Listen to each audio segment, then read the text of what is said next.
Енді ең кайф жеріне келейік, өзіміздің ішкі гранттарымызды ойнатайық. Медина, дайынсың ба? Да. Давай, ең алғашқы гранттарды кім қабылдайды екен? Аманбай, Әсем. Аманбай, Әсем, Мета университетінің ең алғашқы грант келеді. Құтты болсын. Кел, ортаға тұра қой. Аха.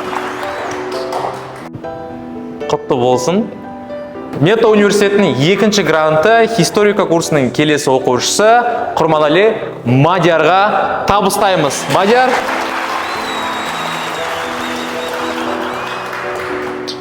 Мадиярды құттықтаймыз. Так, енді соңғы грант. Бізде Мета университеті 3 грантты бізге табыстағанын историка курстарын арнаған айтқан болатынбыз. Енді Мета университеті историка курсынан соңғы оқушысы арнайы грантпен кім, Медина? Тұрсынханова Райгүл. Тұрсынханова Райгүл, құттықтаймыз. Мета университетінің соңғы бізде грант егері Тұрсынханова Райгүл.